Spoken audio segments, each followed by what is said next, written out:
ನಮಸ್ತೆ, ಎಲ್ಲರಿಗೂ global study 22 ಚಾನಲ್ಗೆ ಸ್ವಾಗತ. ಹಾಗಾದರೆ ಬನ್ನಿ ಸ್ನೇಹಿತರೆ, ನಾವು ಈ ದಿನ PSI ಪ್ರಶ್ನೆ ಪತ್ರಿಕೆಗಳ ಒಂದು ವಿಶ್ಲೇಷಣೆ ಭಾಗ 6 ನೋಡೋಣ. ಪ್ರಶ್ನೆ: ಭಾರತ ಸಂವಿಧಾನದ ಮೂಲಭೂತ ಅಂಶಗಳನ್ನು ಸರ್ವೋಚ್ಚ ನ್ಯಾಯಾಲಯ ಈ ಕೆಳಗಿನ ಯಾವ ಅಂಶಗಳಲ್ಲಿ ಪ್ರತಿಪಾದಿಸಿದೆ? ಈ ಪ್ರಶ್ನೆಗೆ ಸರಿಯಾದ ಉತ್ತರ ಆಪ್ಷನ್ ಡಿ, ಕೇಶವಾನಂದ ಭಾರತಿ ವಿರುದ್ಧ ಕೇರಳ ರಾಜ್ಯ ಸರ್ಕಾರ. ಈ ಕೇಶವಾನಂದ ಭಾರತಿ ಪ್ರಕರಣದಲ್ಲಿ ಭಾರತದ ಸುಪ್ರೀಂ ಕೋರ್ಟ್ ಸಂವಿಧಾನದ ಮೂಲ ರಚನೆಗೆ ಧಕ್ಕೆ ಬಾರದಂತೆ ಸಂವಿಧಾನವನ್ನು ತಿದ್ದುಪಡಿ ಮಾಡಬಹುದು ಎಂದು 1973ಯಲ್ಲಿ ತನ್ನ ಮಹತ್ವದ ತೀರ್ಪನ್ನು ನೀಡುತ್ತದೆ. ಪ್ರಶ್ನೆ 2: ಭಾರತ ಸ್ವಾತಂತ್ರ್ಯ ದಿನಾಚರಣೆಯ ದಿನದಂದು ಮಹಾತ್ಮ ಗಾಂಧೀಜಿಯವರು ಎಲ್ಲಿದ್ದರು? ಈ ಪ್ರಶ್ನೆಗೆ ಸರಿಯಾದ ಉತ್ತರ ಆಪ್ಷನ್ ಬಿ, ಕಲ್ಕತ್ತಾ. ಕೋಮು ಗಲಭೆಯನ್ನು ಶಮನಗೊಳಿಸಲು ಮಹಾತ್ಮ ಗಾಂಧೀಜಿಯವರು ಸ್ವಾತಂತ್ರ್ಯ ದಿನಾಚರಣೆಯ ದಿನದಂದು ಕೋಲ್ಕತ್ತಾದ ಬಳಿ ನೌಖಾಲಿಯಲ್ಲಿ ಇದ್ದರು. ಪ್ರಶ್ನೆ 3: ಭಾರತ ಸಂವಿಧಾನದಲ್ಲಿ ಮೂಲಭೂತ ಹಕ್ಕುಗಳ ಭಾಗವನ್ನು ಯಾವ ಸಂವಿಧಾನದಿಂದ ಪಡೆದುಕೊಳ್ಳಲಾಗಿದೆ? ಈ ಪ್ರಶ್ನೆಗೆ ಸರಿಯಾದ ಉತ್ತರ ಆಪ್ಷನ್ ಸಿ, ಅಮೆರಿಕ ಸಂಯುಕ್ತ ಸಂಸ್ಥಾನದಿಂದ ಪಡೆದುಕೊಳ್ಳಲಾಗಿರುತ್ತದೆ. ಇದರ ಇತರೆ ಪ್ರಮುಖ ಅಂಶಗಳನ್ನು ನೋಡುವುದಾದರೆ, ನಾವು ಆಸ್ಟ್ರೇಲಿಯಾ ಸಂವಿಧಾನದಿಂದ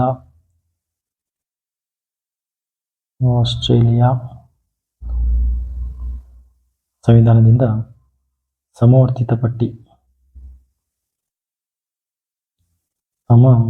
ಪಟ್ಟಿಯನ್ನು ಪಡೆದುಕೊಂಡಿರುತ್ತೇವೆ. ಅದೇ ರೀತಿ ರಷ್ಯಾ ದೇಶದಿಂದ ಮೂಲಭೂತ ಕರ್ತವ್ಯಗಳನ್ನು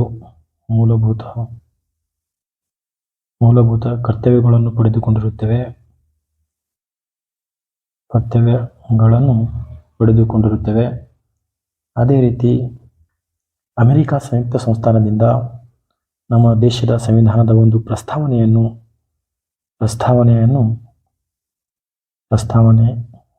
ಅಮೆರಿಕ ಸಂಯುಕ್ತ ಸಂಸ್ಥಾನದಿಂದ ಪಡೆದುಕೊಂಡಿರುತ್ತೇವೆ.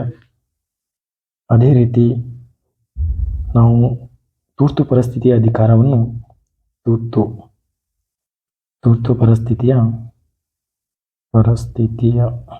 ಅಧಿಕಾರವನ್ನು ಜರ್ಮನಿ ಸಂವಿಧಾನದಿಂದ ಪಡೆದುಕೊಂಡಿರುತ್ತೇವೆ. ಅದೇ ರೀತಿ ದಕ್ಷಿಣ ಆಫ್ರಿಕಾ ಸಂವಿಧಾನದಿಂದ ಸಂವಿಧಾನವನ್ನು ತಿದ್ದುಪಡಿ ಮಾಡುವ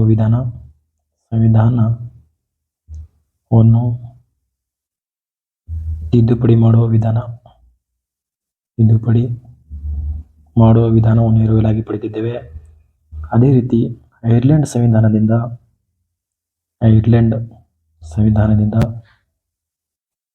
ರಾಜ್ಯ ನಿರ್ದೇಶಕ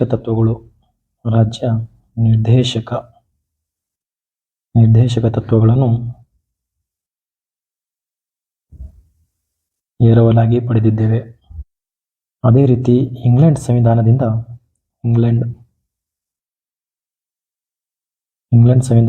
ಸಂಯುಕ್ತ ಪದ್ಧತಿಯ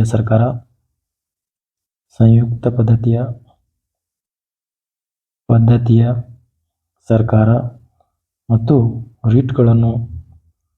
ರೀಟ್ಗಳನ್ನು ಹೊರಡಿಸುವ ಅಧಿಕಾರವನ್ನು ನಾವು ಇಂಗ್ಲೆಂಡ್ ಸಂವಿಧಾನದಿಂದ ಪಡೆದುಕೊಂಡಿರುತ್ತೇವೆ. ಪ್ರಶ್ನೆ 4: ಭಾರತ ಸಂವಿಧಾನವನ್ನು ರಚಿಸಿದ ಸಂವಿಧಾನ ರಚನಾ ಸಮಿತಿಯ ಅಧ್ಯಕ್ಷರು ಯಾರು? ಈ ಪ್ರಶ್ನೆಗೆ ಸರಿಯಾದ ಉತ್ತರ option B, doctor Babu Rajendra Prasad ರವರು. ಇದರ ಇತರೆ ಪ್ರಮುಖ ಅಂಶಗಳನ್ನು ಗಮನಿಸಿದಾಗ, ಡಾಕ್ಟರ್ BR ಅಂಬೇಡ್ಕರ್ ಅವರು ಕರಡು ಸಮಿತಿಯ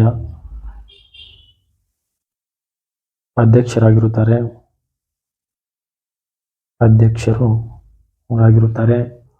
ಅದೇ ರೀತಿ ಸಂವಿಧಾನ ರಚನಾ ಸಮಿತಿಯ ಶಾಶ್ವತ ಅಧ್ಯಕ್ಷರು ಡಾಕ್ಟರ್ ಬಾಬು ರಾಜೇಂದ್ರ ಪ್ರಸಾದ್ ಅವರು ಆಗಿರುತ್ತಾರೆ. ಅದೇ ರೀತಿ ಜವಾಹರ್ಲಾಲ್ ನೆಹರು ಅವರು ಸಂವಿಧಾನ ರಚನಾ ಸಭೆಯಲ್ಲಿನ ಕೇಂದ್ರ ಸಂವಿಧಾನ ಸಮಿತಿಯ ಅಧ್ಯಕ್ಷರು ಆಗಿರುತ್ತಾರೆ. ಕೇಂದ್ರ ಸಂವಿಧಾನದ ಅಧ್ಯಕ್ಷರು ಜವಾಹರ್ಲಾಲ್ ನೆಹರು ಆಗಿರುತ್ತಾರೆ. ಅದೇ ರೀತಿ ಸಿ ರಾಜಗೋಪಾಲಾಚಾರಿಯರವರು ಭಾರತದ ಮೊದಲ ಗವರ್ನರ್ ಜನರಲ್ ಆಗಿರುತ್ತಾರೆ. ಭಾರತದ ಮೊದಲ ಗವರ್ನರ್ ಜನರಲ್ ಆಗಿರುತ್ತಾರೆ. ಪ್ರಶ್ನೆ 5. ಭಾರತ ಸಂವಿಧಾನದಲ್ಲಿ ಅಸ್ಪೃಶ್ಯತೆ ನಿವಾರಣೆಯು ಕೆಳಗಿನ ಯಾವುದರಲ್ಲಿ ಬಿಂಬಿತವಾಗಿದೆ?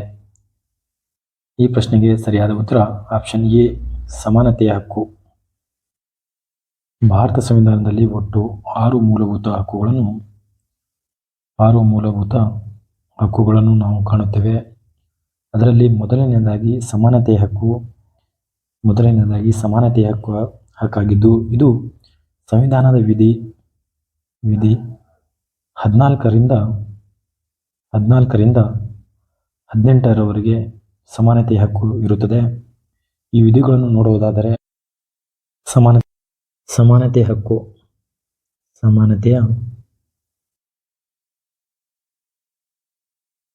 ಹಕ್ಕು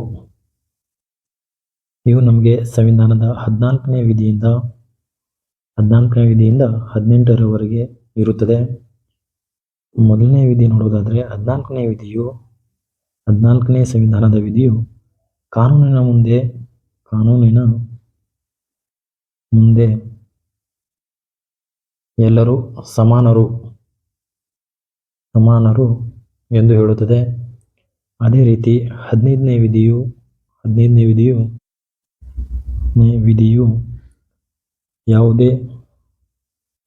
ಯಾವುದೇ ಜಾತಿ, ಧರ್ಮ, ಲಿಂಗ, ಹುಟ್ಟಿದ ಸ್ಥಳ ಇವುಗಳ ಮೇಲೆ ತಾರತಮ್ಯ ಮಾಡದಿರುವುದಕ್ಕೆ ಹೇಳುತ್ತದೆ.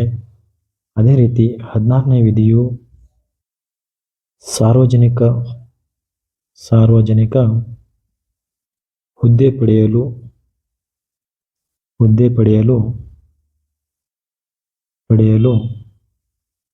ಸಮಾನರು ಎಂದು ಹೇಳುತ್ತದೆ. ಅದೇ ರೀತಿ 17ನೇ ವಿಧಿಯು ಅಸ್ಪೃಶ್ಯತೆ ಅಂದರೆ ಸಾರ್ವಜನಿಕ ಸ್ಥಳಗಳಲ್ಲಿ ಅಸ್ಪೃಶ್ಯತೆಯ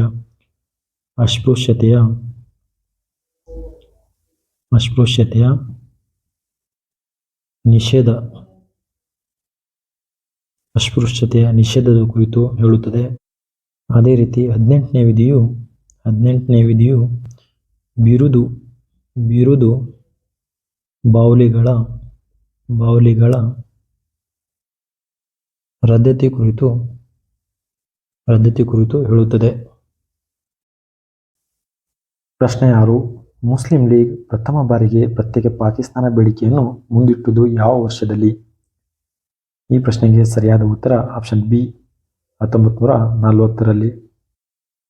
ಈ ಮುಸ್ಲಿಂ ಲೀಗ್ 1940 ಆಗಸ್ಟ್ 8ರಲ್ಲಿ ಬಂದಂತಹ ಆಗಸ್ಟ್ ಕೊಡುಗೆಯನ್ನು ಸಂಪೂರ್ಣವಾಗಿ ತಿರಸ್ಕಾರ ಮಾಡುತ್ತದೆ. ಯಾಕಂದರೆ ಇದರಲ್ಲಿ ಪ್ರತ್ಯೇಕ ಪಾಕಿಸ್ತಾನದ ಬೇಡಿಕೆಯ ಅಂಶಗಳು ಇಲ್ಲದೇ ಇರುವುದರಿಂದ ಮುಸ್ಲಿಂ ಲೀಗ್ 1940 ಆಗಸ್ಟ್ 8ರ ಒಂದು ಆಗಸ್ಟ್ ಕೊಡುಗೆಯನ್ನು ಸಂಪೂರ್ಣವಾಗಿ ತಿರಸ್ಕಾರ ಮಾಡುತ್ತದೆ. ಪ್ರಶ್ನೆ 7. ಗಾಂಧೀಜಿಯವರ ದಂಡಿ ಸತ್ಯಾಗ್ರಹ ಯಾವುದಕ್ಕೆ ಸಂಬಂಧಿಸಿದ್ದು? ಈ ಪ್ರಶ್ನೆಗೆ ಸರಿಯಾದ ಉತ್ತರ ಆಪ್ಷನ್ ಬಿ, ಉಪ್ಪಿನ ಸತ್ಯಾಗ್ರಹ. ಈ ದಂಡಿ ಸತ್ಯಾಗ್ರಹ ನಡೆದ ವರ್ಷ 1930 ಮಾರ್ಚ್ 12 ಆಗಿರುತ್ತದೆ. ಈ ದಂಡಿ ಸತ್ಯಾಗ್ರಹವು ಗುಜರಾತ್ನ ಸಬರಮತಿಯಿಂದ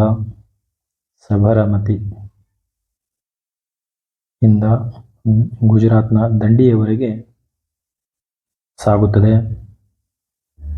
ಈ ಸತ್ಯಾಗ್ರಹದಲ್ಲಿ ಪಾಲ್ಗೊಂಡಂತಹ ಒಟ್ಟು ಸದಸ್ಯರ ಸಂಖ್ಯೆ 78 ಆಗಿರುತ್ತದೆ.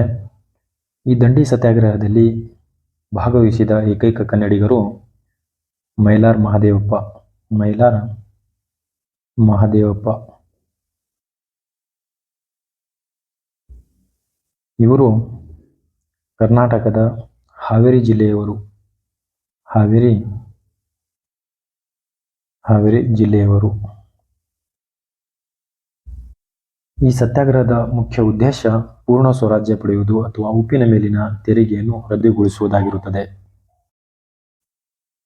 ಪ್ರಶ್ನೆ 8. ಪೂನಾ ಒಪ್ಪಂದವು ಯಾರ ನಡುವೆ ನಡೆಯಿತು? ಈ ಪ್ರಶ್ನೆಗೆ ಸರಿಯಾದ ಉತ್ತರ option C, doctor B R Ambedkar ಮತ್ತು ಮಹಾತ್ಮ ಗಾಂಧೀಜಿಯವರ ನಡುವೆ ನಡೆಯುತ್ತದೆ. ಪ್ರಶ್ನೆ 9. ಬ್ರಿಟಿಷರಿಂದ ತರಬೇತಿ ಹೊಂದಿದ ಸುಭಾಷ್ ಚಂದ್ರ ಬೋಸರ INA ಸೈನ್ಯದ ಅಧಿಕಾರಿಗಳು ಎಲ್ಲಿದ್ದರು? ಈ ಪ್ರಶ್ನೆಗೆ ಸರಿಯಾದ ಉತ್ತರ ಆಪ್ಷನ್ ಡಿ, ಸಿಂಗಪುರ್. INA ಸೈನ್ಯದ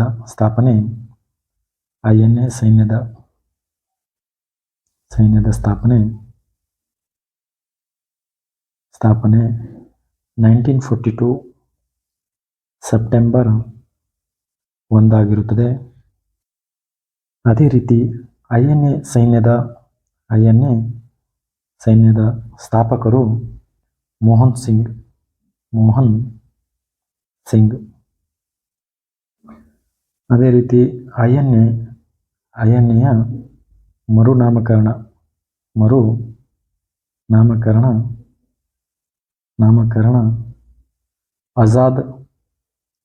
ಆಜಾದ್ ಹಿಂದ್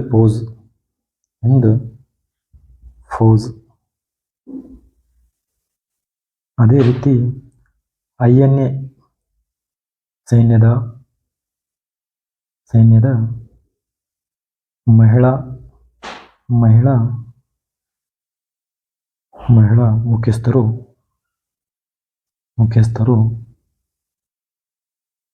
ಕ್ಯಾಪ್ಟನ್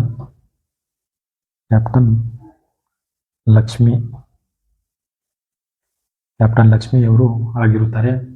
ಅದೇ ರೀತಿ ಅಂಡಮಾನ್ ಮತ್ತು ನಿಕೋಬಾರ್ನಲ್ಲಿ ರಾಷ್ಟ್ರಧ್ವಜ ಹಾರಿಸಿದ್ದು 1943 ಡಿಸೆಂಬರ್ 29ರಂದು.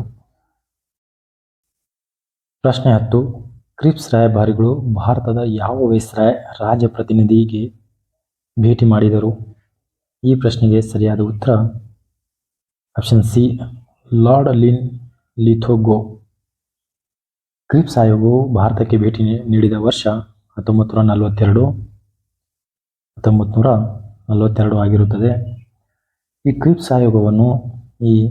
ಕ್ರಿಪ್ಸ್ ಆಯೋಗವನ್ನು ಮಹಾತ್ಮ ಗಾಂಧೀಜಿಯವರು ಪೋಸ್ಟ್ ಡೇಟೆಡ್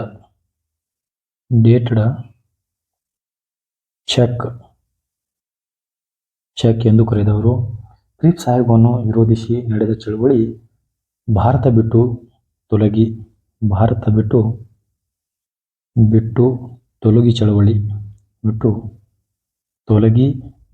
ಚಳವಳಿ ಅಥವಾ ಕ್ವಿಟ್ ಇಂಡಿಯಾ ಚಳವಳಿ ಎಂದು ಕರೆಯುತ್ತೇವೆ. ಇದೇ ರೀತಿ PSI ಪ್ರಶ್ನೆ ಪತ್ರಿಕೆಯ ಒಂದು ವಿಶ್ಲೇಷಣೆಯ ಭಾಗ 7 ನೋಡಲು ನಮ್ಮ